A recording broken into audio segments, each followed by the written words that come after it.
Hey, salut les cinéphages, c'est Merege, nous sommes lundi, voici donc la tuerie du lundi, le volume 7, et oui, désormais tous les lundis sur la chaîne, je prends ma petite pelle et je vais vous déterrer des trésors, des pépites, des films inconnus, sous-cotés ou oubliés.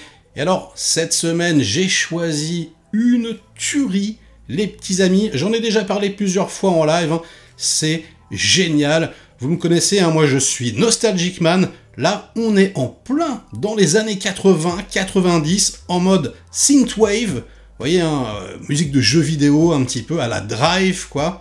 J'adore, Drive, Nicolas Winding-Refn, vous voyez, l'ambiance sonore, musicale. Bah là, on est en plein dedans, franchement. C'est trop bon, j'adore ça. Et c'est un véritable miracle, ce petit film, puisque c'est une sorte de mélange, on va dire, entre le premier Terminator et le premier Rambo. Oui, je sais, j'y vais fort, mais pourtant, c'est bien le cas. Ça s'appelle The Guest. C'est sorti au cinéma aux États-Unis en 2014, mais chez nous en France, il a fallu attendre plus d'1 an pour enfin pouvoir le découvrir en DVD. Voilà, c'est sorti en 2015, édité par TF1 Vidéo, s'il vous plaît. Oh, mais bon, rassurez-vous, aujourd'hui, il existe en Blu-ray, il existe même un coffret collector 4K UHD de toute beauté, c'est magnifique. Et alors vraiment, mais c'est mon coup de cœur, je crois que c'est le film que je préfère de toutes les pépites du lundi que je vous ai présentées, c'est génial. C'est réalisé par Adam Wingard, et Adam Wingard, c'est pas un très très bon réalisateur. Enfin, en tout cas, ce qu'il est devenu aujourd'hui, il réalise les Godzilla vs Kong, par exemple.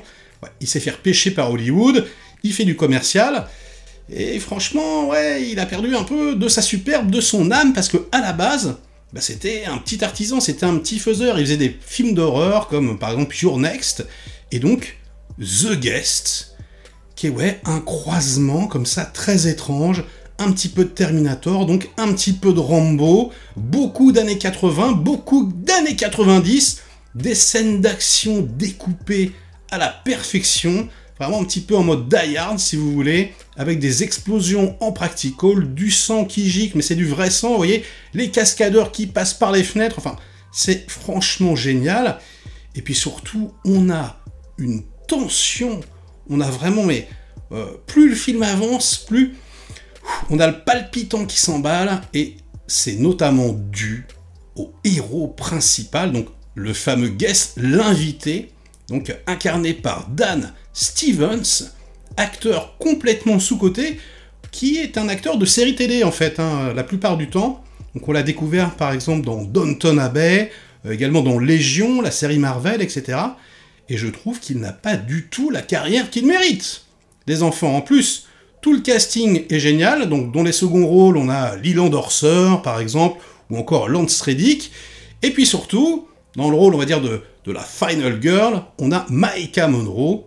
J'adore cette comédienne, elle est vraiment excellente, et tout le monde joue à la perfection, c'est excellent. Donc on est dans une petite ville, une petite bourgade américaine typique, on a l'impression que c'est un petit peu désertique, aux alentours, puis en même temps, voilà, il y a le lycée, il y a tout ce qu'il faut, enfin, tous les éléments film 80-90, et on va raconter l'histoire, en fait, d'une famille qui est complètement détruite, puisqu'ils ont perdu leur fils en Afghanistan, à la guerre. Ça commence, la mère de famille est en pleurs, etc. Enfin voilà, on sent qu'elle est vraiment au bout du rouleau, elle pourrait limite se coller une balle dans la tête, mais on sonne à la porte, voilà, ding dong, et là, c'est Dan Stevens, il est magnifique, il est beau, il a les yeux bleus, et surtout, il lui révèle que c'est un ami de son fils, qu'ils ont fait l'armée ensemble, c'est un peu le début de Rambo, quoi.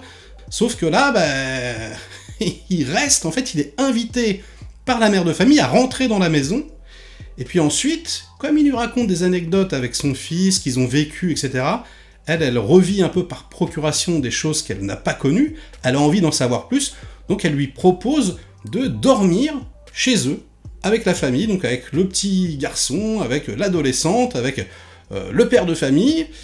Et ça passe pas vraiment, quoi. Au début, ils sont un peu réfractaires, ils sont là, attends, on connaît pas le gars, c'est un militaire, d'où il sort, etc., il est un peu bizarre. Il est bien sous tout rapport, il est charmant, il est souriant, il est très poli, Il dit même qu'il n'a pas envie de rester, qu'il n'a pas envie de profiter de la situation. Mais plus il dit ça, plus on va lui dire de rester, en fait. C'est un petit peu bizarre. C'est du mindfucking, quelque part. Et là où c'est très très bien fait, c'est que, au fur et à mesure, et même chez le spectateur d'ailleurs, hein, la sympathie du personnage principal, le charme du personnage principal va opérer, et finalement, on va se prendre à penser qu'il est plutôt bien intentionné, quoi. On se dit que tout va bien. On se dit que finalement, il est peut-être là pour les aider. Voilà, donc il va s'intéresser à l'adolescente, il va s'intéresser au garçon qui se fait un peu passer à tabac à l'école, etc. Donc il va essayer de l'aider. Et en fait, il va essayer comme ça de résoudre tous les problèmes de la famille à gauche, à droite. Hein, comme un plombier qui réparerait des fuites, quoi.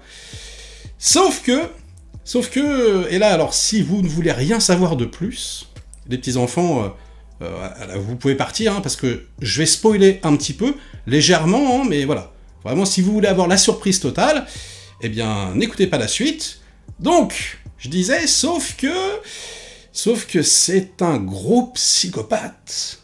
Un énorme psychopathe, et plus le film va avancer, plus les événements qui vont se dérouler vont être extrêmement étranges. Il va y avoir des morts accidentelles, enfin tout un tas de cadavres qui s'empilent, tu sais pas trop ce qui se passe.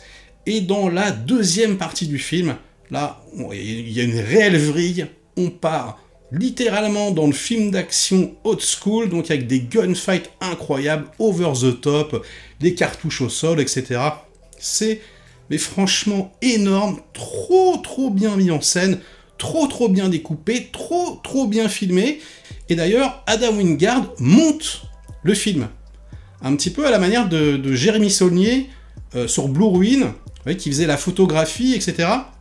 On est dans une œuvre, je pense, qu'il avait réellement envie de faire, qu'il avait cogité pendant des années.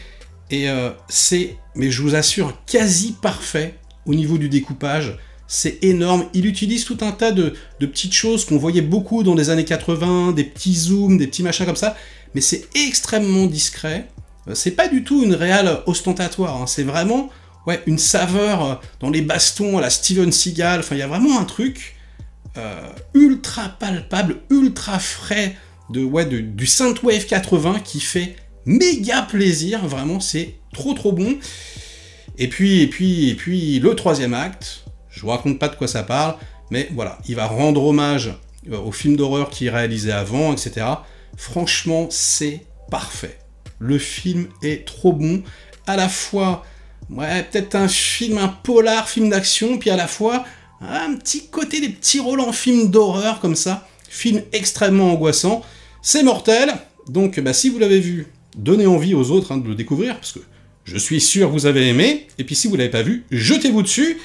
Et sur ces bonnes paroles, ça sera la fin de cette critique, mais ça ne sera pas la fin de la vidéo, puisque vous le savez, les vidéos sur ma chaîne désormais deviennent interactives. Pim, il y a une petite image subliminale dans toutes les critiques sur la chaîne maintenant. Donc le but, c'est de repérer l'image subliminale. Ensuite, sans cligner des yeux, d'essayer de deviner le titre du film. Si vous n'y arrivez pas, vous pouvez mettre sur pause. Et si vous avez le titre, eh bien, vous me balancez donc dans les commentaires votre proposition, et là je vous répondrai ok ou pas, et dans la critique suivante, je vous donnerai la réponse définitive.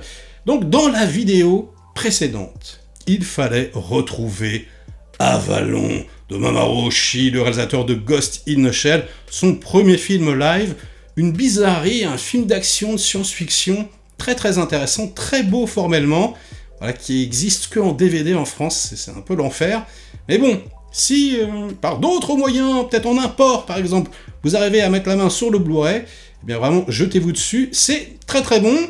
Donc bravo à ceux qui ont trouvé, et bon courage pour celle-ci, qui est franchement pas forcément très difficile, mais en tout cas j'ai choisi une image qui, si vous n'avez pas vu le film, ou si vous l'avez vu il y a longtemps, va peut-être vous induire en erreur. Bon, bref, c'est à vous de jouer. Et sur ces bonnes paroles, ce sera donc la fin de la vidéo. Likez-la si elle vous a plu, diverti un minimum. Délikez-la sinon. Inondez-moi de commentaires comme d'habitude pour faire marcher le petit robot YouTube. Et nous, on se retrouve très vite pour de prochaines aventures. Ciao!